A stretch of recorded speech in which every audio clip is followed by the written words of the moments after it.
is Jesus God? And if he is, why didn't he just say so plainly, like, I am God, worship me? It's been used as one of the objectives against Jesus' divinity, but he never said he is God. But that's completely a Western statement to say that he never claimed that. We want to have things simplified. We want to have a straight answer, like, are you God? Yes, sir. But if he would have said that, would you believe him? Because Jesus was speaking in a Hebrew culture, that statement probably would have just gotten him killed. So Jesus didn't just come to say that he was God. He had to make disciples. He was teaching us the kingdom of God. He was bringing the kingdom of God. He was opening up the way for us to enter the kingdom of God. And his role was much more than just winning a debate about who he is. He revealed himself in a very obvious way when you understand the Hebrew scripture and the Hebrew culture. Jesus used the language of the Hebrew culture he was living in, which was filled with prophecy and scripture, both the law of Moses and the prophets. And he referred to himself as the Son of Man, coming from Daniel, the book of Daniel, which was quite popular, and everybody knew what that meant. So people who he was talking to, they had no doubts that he was aiming to be something more than just a man. You cannot just say, I am God, without having a connection to your core beliefs, and you have to prove it with your works and fulfilling those prophecies. Jesus was asked these questions directly in Matthew 11. John the Baptist, who was in prison, heard about all the things the Messiah was doing, so he sent his disciples to ask Jesus, are you the Messiah we have been waiting for? But we keep looking for another one, or for someone else. First, I want to make clear that I don't think John was confused about Jesus' identity. John even recognized Jesus when he was in the womb of his mother. When Mary came pregnant with Jesus and John was in the belly of Elizabeth, it says that John leaped in his mother's womb. So he recognized that Christ was there. It was John's life's mission to reveal Christ. It doesn't make any sense to me to think John was doubting his identity. He did not doubt his own identity and not the identity of Jesus. We know that Jesus was baptized by John in the river Jordan, and John saw the Spirit of God come upon Jesus like a dove, and he heard the Father speak audibly, this is my beloved Son, in whom I'm well pleased. So when John himself was asked who he was, he quoted Isaiah 40, saying he was the one to prepare the way of the Lord. He said he was not Elijah, but someone who was shouting in the wilderness. So it's pretty clear to me that John's identity was from the scriptures. His main goal in life and mission was from the scriptures. And he knew that was his language. But it does not mean that John had a full revelation of the scripture, which had not been fulfilled yet. And probably he didn't have the full revelation of Jesus either. And maybe they had different kind of eschatology, like John and Jesus.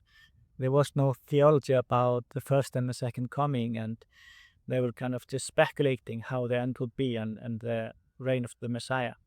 So when John was asking Jesus if he was the Messiah, it could have been a theological question, and it's not about are you Messiah, but it's like, when are you going to act like one? When are you going to start being the Messiah we're waiting for? When are you going to overthrow Rome?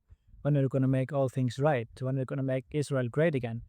Because he expected Jesus to overthrow Rome, but instead he was just in prison. Herod was still ruling, a wicked king. So that John sent the question to Jesus, not who are you, but like, are you the one? Are you going to do it? Are you going to fulfill those prophecies? If we read in Matthew 11 how Jesus replied, he went straight back to Isaiah and quoted, the blind receive sight, the lame walk, those who have leprosy are cleansed, the deaf hear, and the dead are raised, and the good news is preached to the poor. So this was a stronger confirmation for John than if Jesus would just have said, yes, I'm the Messiah.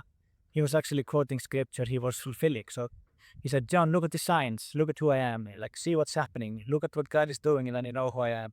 Jesus' response was not just, yes, I'm Messiah. He was also letting him know that John's life has not been lived in vain, and that God's kingdom was already there, and what they had been doing was working. So the word of God was being fulfilled, and John's mission was being accomplished. Jesus quoted Isaiah 35 and Isaiah 61 and mixed it together, and he actually skipped one part of the Isaiah 61, which says that we're going to set the captives free. which comes right after proclaiming good news to the poor.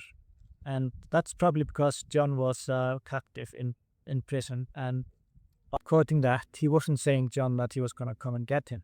He was leaving it out deliberately. John noticed that it was missing. So Jesus, skipping the part where he's setting the captives free, could be read as he was telling John that he wasn't going to get him out of prison. Because John knew the scriptures and he knew it was missing. He probably noticed that he did talk about raising the dead. And that was a promise to John also, that the everlasting kingdom is already coming. And it could also give us small explanation of Jesus' last sentence, where he said, "Blessed is the one who does not stumble because of me." Is that because John could have been offended, not getting what he asked for? Or is it because he had to put his ideas aside, his theology aside, and his pride, like his expectations of how the kingdom was supposed to be like? He had to put it aside and trust that the king had arrived, but the kingdom is not what you expected. Because people expected a certain kind of kingdom and a certain kind of Messiah. People who expected Jesus to overthrow Rome, and we see his disciples talk about it also in the Gospels later. Like, it's now the time you can overthrow Rome and stuff. So this is kind of more the way Jesus is speaking. I'm not saying that because he's Messiah, that he is God, but this is like his connections. He doesn't just say, "I'm Messiah" to John. He supports it with signs, wonders, miracles, scriptures, fulfilled prophecies, and a storyline that is way stronger to John than just "Yes, sir, I am." Because Jesus actually says to the Samaritan woman by the well that he is the Messiah. He actually said, "I am the Messiah," straight out. It doesn't mean that he is God, though. But there are other things he tells the woman that should imply that Jesus is God. For example, those who drink the water I give them shall never thirst again. I mean, who can do that except God? And he's talking about the living wells inside of you that's going to be bubbling up. You're talking about like the Holy Spirit. Who can do that but God? So saying things and doing things only God can do makes Jesus a God more than saying, "I am God." Jews understood very well what Jesus was saying and what he was doing, because it was always referencing the scriptures. Jesus was speaking like a Jewish rabbi because he was a Jewish rabbi, and he was speaking to a Jewish crowd in a Jewish language. People in his time didn't wait for the sentence, "I am God." They realized he was God by what he did and what he said. Anyway, for example, when Jesus said, "Your sins are forgiven," the crowd went crazy because no one can forgive sins except God. And he healed the paralyzed man in Capernaum, and they lowered him down from the top of the roof. In Mark chapter 2, verse 4 and 5, said, "Your sins are forgiven." And then the leaders were crazy and said, like, this is blasphemy. All they said it in their hearts. This is blasphemy, and who can forgive sins but God? But Jesus knew their hearts, and he said to them, "Just so you know that I have authority to forgive sins," he said to this guy, "Take up your mattress and walk." So the logical conclusion is that if only God can forgive sin, and Jesus can forgive sin, then Jesus is God. That's why the teachers of the law called this blasphemy. And Jesus even called himself a son of man, which is quoting the book of Daniel, chapter 7. So there Daniel describes like a heavenly figure who comes on the clouds of heaven, approaches the Ancient of Days, and receives authority, glory, and everlasting kingdom. All nations and people would serve him. His rule never ends, and his kingdom can never be destroyed. He might look human, but he has a divine authority. So he's the chosen king who will judge the world, combining humanity and divinity. So you could say that Jesus is claiming to be that guy, that he's claiming to be God. As a conclusion, Jesus did say that he was God. He just didn't use the Western language. He used the Hebrew language. It was very obvious by all he said and done that he is more than a man. He is Messiah, even more than a Messiah. He is God, part of the Trinity. He said also that he is one with the Father. I and the Father are one. So there is no distinction between him and the Father.